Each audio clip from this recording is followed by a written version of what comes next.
नमस्कार दोस्तों, कैसे हैं आप सभी। आज फिर आपके सामने एक नए लीगल जॉब नोटिफिकेशन के साथ हम हैं और ये कोई आपका बिल्कुल न्यू नहीं है, बल्कि आप लोग जानते हैं राजस्थान के जेलों की वैकेंसीज आउट हुई हैं। तो आखिर तक बिना स्किप किए इस वीडियो में हमारे साथ बने रहेगा। आज ही आपका एडवर्टाइजमेंट इशू हुआ है 19 अगस्त को और यहाँ पर वैकेंसीज आपकी कुल 12 पदों पर ये ऑनलाइन आपकी आमंत्रित किए गए हैं पद, और यहाँ पर ये आपका रिजर्वेशन चेक कर लीजिएगा। हम आगे नीचे इंपॉर्टेंट इंस्ट्रक्शंस पर आते हैं। जो आपके लिए महत्वपूर्ण चीज़ें होगी वही हम यहाँ पर बताते चलेंगे। जैसे आपकी टोटल पोस्ट हमने बता दी 12 हैं। आप भाई किस कैटेगरी से बिलोंग करते हैं, रिजर्वेशन वाली चीज़ें आप खुद जो है यहाँ पर चेक कर सकते हैं। शैक्षणिक अनिवार्य योग्यता, इसमें आपके पास लॉ की डिग्री होनी चाहिए और साथ साथ एक महत्वपूर्ण और आपसे वर्किंग नॉलेज मांग रही है हिंदी की रिटन, जो आपकी देवनागरी स्क्रिप्ट है, राजस्थानी कल्चर की नॉलेज आपसे यहाँ पर मांगी जा रही है। यहाँ पर सबसे महत्वपूर्ण आपकी एजुकेशन क्वालिफिकेशन क्या मांग रहे हैं कि भाई अगर आप अपने LLB या BLLB के अगर फाइनल ईयर में हो ना, तो भी आप इस फॉर्म को फिल कर सकते हो, बशर्ते लेकिन जब आपका इंटरव्यू हो तो आपकी डिग्री कंप्लीट हो जानी चाहिए भाई। लेकिन आपने पता चला JLO दे दिया, आप पास हो गए रिटन एग्जाम के अंदर और बाद में आपका इंटरव्यू हुआ, इंटरव्यू तक आपकी डिग्री फाइनल नहीं हुई, तो फिर आपको जो है नहीं लिया जाएगा, आपका सिलेक्शन नहीं होगा। ये बात भी आपको याद रखनी है। इसमें जो आपका मासिक वेतन फिक्स पे होगा वो आपका ग्रेड पे 3600 के अकॉर्डिंग यहाँ पर डिक्लेयर किया जाएगा। नेक्स्ट है आपकी एज लिमिट कितनी होगी। अगर आप 21 साल से कम है तो फिल नहीं कर सकते, 40 साल से ज़्यादा है तो भी फिल नहीं कर सकते हैं। ये आपका एज रिलैक्सेशन है। तो भाई आप कौन सी कैटेगरी से बिलोंग करते हैं इन चारों में, वो आप पाँचों में, वो आप एक बार यहाँ पर चेक कर लीजिएगा। उसी अकॉर्डिंग आपको यहाँ पर एज रिलैक्सेशन है जो कि दिया जाने वाला है, ठीक है। और बाकी यहाँ पर देखिए 13 क्लॉजेस दे रखे हैं रिलैक्सेशन के, तो आप किस में किस कैटेगरी के अकॉर्डिंग आ रहे हो एक बार आप यहाँ पर चेक कर लेना। नेक्स्ट अब हम यहाँ पर आते हैं कि अन्य विवरण। चयन प्रक्रिया कैसे होगी, तो देखो यहाँ पर 2 ही स्टेज में चयन प्रक्रिया होती है। एक तो आपका रिटन एग्जाम होगा और एक आपका इंटरव्यू होगा, ठीक है। रिटन एग्जाम जो लिखित परीक्षा होती है वो आपकी MCQ के अकॉर्डिंग ही होगी, मल्टीपल चॉइस में, ठीक है। और यहाँ पर आवेदन तिथि 27 अगस्त से आपके फॉर्म फिल होने शुरू हो जाएंगे, जो कि आपके 25 सितंबर तक होने वाले हैं, ठीक है। लगभग 1 महीने का समय आपको फॉर्म फिल करने के लिए मिलेगा। ये पूरी आवेदन प्रक्रिया दी हुई है 1 बाय 1 करके। आप पूरी आवेदन प्रक्रिया को एक बार ध्यान से देखिएगा, उसके बाद ही धीरे धीरे आप अपना फॉर्म फिल कीजिएगा इस वाली वेबसाइट पर जाकर। क्योंकि अगर आपके फॉर्म फिल करने में कोई त्रुटि रह गई है, मिस्टेक रह गई, तो याद रखिएगा आपका फॉर्म रिजेक्ट हो जाएगा। और ठीक है, सिंपल सी बात है, फॉर्म रिजेक्ट हो जाएगा। सबसे मेन बात क्या है कि आपके पास जो क्वालिफिकेशन मांगी जा रहा है ज़्यादा नहीं मांग रहा, आपके पास लॉ की डिग्री होनी चाहिए। अगर फाइनल में हो तो भी भर सकते हो, ठीक है। अब मेनली जो डॉक्यूमेंट्स आपसे यहाँ पर मांग रहा है, जो फोटो मांग रहा है, जो भी आपके रिजर्वेशन सर्टिफिकेट मांग रहा है, वो सारे आप आराम से ठीक से लगाइए, कोई मिस्टेक नहीं करनी है, ठीक है। अब यहाँ पर दूसरी नेक्स्ट इन्फॉर्मेशन आपके लिए क्या है कि भाई अगर आप फॉर्म फिल करेंगे तो पैसे कितने देने होंगे। तो ये कहना चाहते हैं कि अगर आप जो है अनरिजर्व से हो, पिछड़ा वर्ग के क्रीमी लेयर हो, अति पिछड़ा वर्ग के क्रीमी लेयर हो तो 600 रुपये। अगर आप रिजर्व में SC हो, ST हो, नॉन क्रीमी लेयर पिछड़ा वर्ग हो, अति पिछड़ा वर्ग नॉन क्रीमी लेयर हो, EWS हो, शहरी आदम जाति हो यहाँ से, तो आपके 400। और अगर आप दिव्यांगजन हो तो भी आपको 400 रुपये देने होंगे फॉर्म फिल करने की, ठीक है। ODR वगैरह यहाँ पर जरूरी है, वो सारी बातें आपको यहाँ पर बताई जा रही हैं, ओके। अब यहाँ सबसे इंपॉर्टेंट देखो, चीज़ें तो सारी ही महत्वपूर्ण है, बट यहाँ पर वही है कि ऊपर वाली चीज़ें कंप्लीट करोगे तभी नीचे वाले सिलेबस को पढ़ पाओगे। बट यहाँ पर फॉर्म फिल करने के बाद सिलेबस भी ज़रूरी, तो सारे ही फैक्ट यहाँ पर जो है पैरा चीज़ें इन्फॉर्मेशन इंपॉर्टेंट है। तब जैसे हमने स्टार्टिंग में बताया कि यहाँ पर 2 ही स्टेज में आपका एग्जाम होता है। एक होता है रिटन जो कि MCQ टाइप ही होता है, और दूसरा होता है इंटरव्यू। तो यहाँ पर 2 फेजेस में आपका होगा, एक होता है रिटन, एक होगा आपका इंटरव्यू।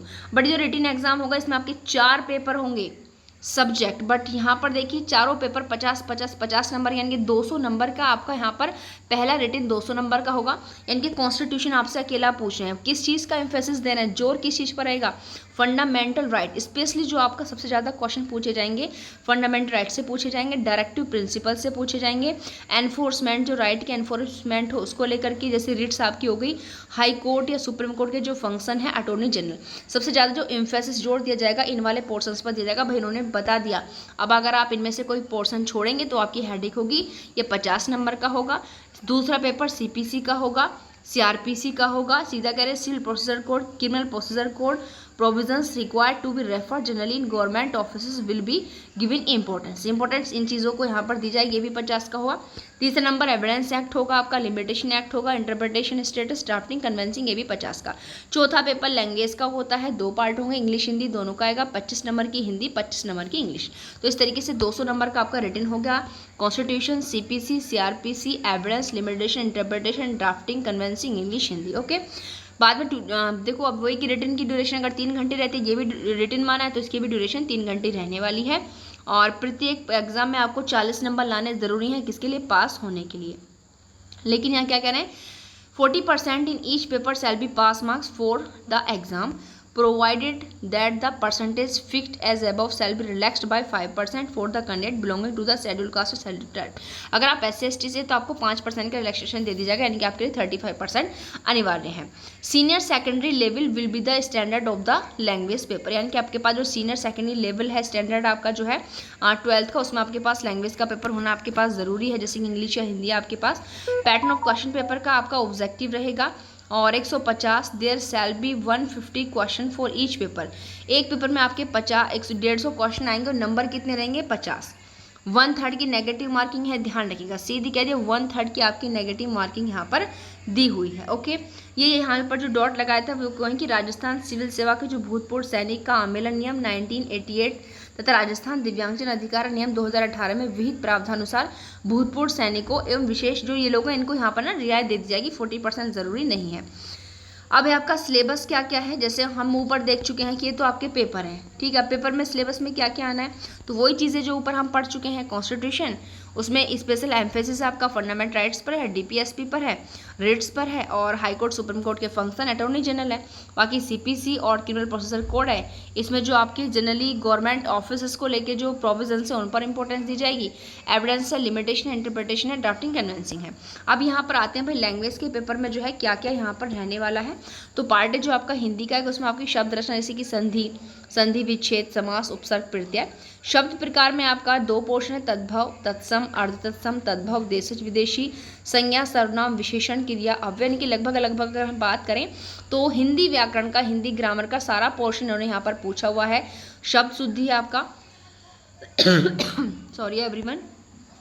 शब्द ज्ञान में इनका जैसे पर्यायवाची है, विलोम है, ठीक है, वाक्यांशों के लिए सार्थक शब्द है, भिन्नार्थक है, समानार्थी है, और ये सारी चीज़ें आपसे पूछी जाएंगी। शब्द शुद्धि है, व्याकरण की कोटियां हैं जैसे कि लिंग, वचन, पुरुषकाल, वाक्य रचना है, वाक्य शुद्धि है, विराम चिन्ह है, मुहावरे, लोकोक्तियां, परिभाषित शब्दावली जैसे कि आपकी प्रशासनिक विधिक विशेषता ये पूछी जाएंगी। इंग्लिश में आपका मतलब वही सारी चीज़ें ग्रामेटिकल जो आती हैं, टेंसेज हैं, और आपका डिटरमाइनर्स हैं, फ्रेजल वर्ब्स एंड इडियम्स हैं, एक्टिव एंड पैसिव वॉइस हैं, कोऑर्डिनेशन एंड सबऑर्डिनेशन है, डायरेक्ट एंड इनडायरेक्ट स्पीच है, मॉडल्स हैं, एक्सप्रेसिंग वेरियस कॉन्सेप्ट जैसे कि obligation, request, admission, prohibition, intention, condition, probability, possibility, purpose, relation, इस तरह के जो मॉडल्स एक्सप्रेशन है इनसे आपको जो है पूछा जाएगा। उसके बाद हमारा फाइनल होता है इंटरव्यू। भाई इंटरव्यू में क्या कह रहे हैं कि candidate who obtain such minimum qualifying marks, अगर जो कैंडिडेट है जो क्वालिफाइंग मार्क्स है वो रिटन एग्जामिनेशन में अगर गेट कर लेता है तो commission in their direction shall be summoned by the commission of interview, तो फिर उसको इंटरव्यू के लिए बुलाया जाएगा। और allocation of marks for interview shall not be more than 10% of the total marks into account for the purpose of selection. ये सारी चीज़ें आपको यहाँ पर देखिए करनी होंगी। और बाकी ये कह रही है कि किस तरीके का पेन आपको वहाँ पर लेकर जाना है, ये बात आप यहाँ पर भी देख लीजिएगा। अब जो भी तो इम्पोर्टेंट इंस्ट्रक्शंस थे वो तो हम आपको यहाँ पर बता ही चुके हैं, ठीक है। अब बाकी आप इस पूरे नोटिफिकेशन को जो है पढ़ सकते हैं एक बारी कि क्या क्या इसमें यहाँ पर दिया हुआ है। तो भाई जो भी कैंडिडेट एलिजिबल हैं और जो भी इंटरेस्टेड हैं, क्योंकि एलिजिबल होने के साथ साथ इंटरेस्ट भी ज़रूरी होता है बच्चे का, वो इस फॉर्म को अभी क्योंकि शुरुआत नहीं हुई है आपकी, शुरुआत आपकी 28 अगस्त से होगी, तो आप इस फॉर्म को फिल करके, और अभी डेट बेशक नहीं है बट नोटिफिकेशन आपका आ चुका है, आप अपनी प्रिपरेशन को फटाफट तेज कर दीजिएगा। तो आज के लिए इतना ही, मिलते हैं नेक्स्ट वीडियो में। Thank you.